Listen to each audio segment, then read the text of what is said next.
America 250, New England Pride, sponsored by Washington Trust, the original chimney sweep, New Car Toyota, and New Car Hyundai of North Kingstown.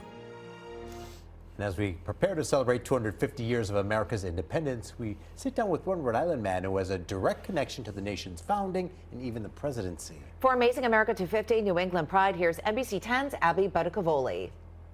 For most people, American history lives in textbooks, but for one Rhode Island man, it lives in his family tree.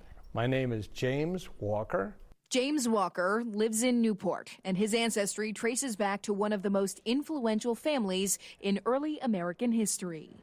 I am the great-grandson of President Benjamin Harrison through his second marriage, and I'm also the third great-grandson of President William Henry Harrison, ninth President of the United States, and the fourth great-grandson of Benjamin Harrison, signer of the Declaration of Independence. A founding father and two former U.S. presidents. Not big shoes to fill at all.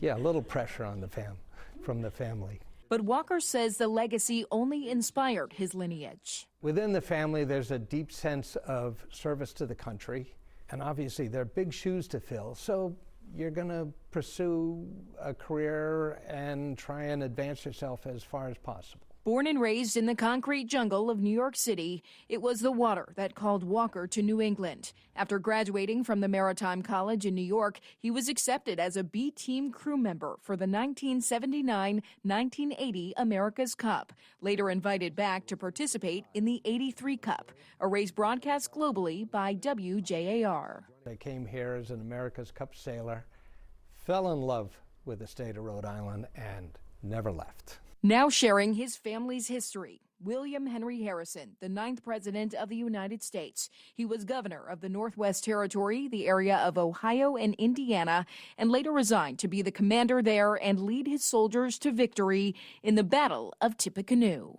And that became his presidential slogan, Tippecanoe and Tyler too.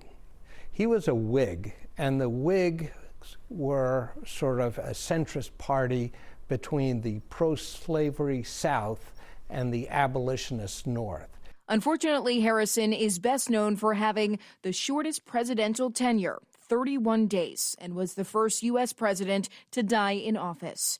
As for our 23rd president, Benjamin Harrison, Walker says he was a successful lawyer from Indianapolis, but followed his desire for military service during the Civil War. He was known to be very stiff and formal. He was a very religious man.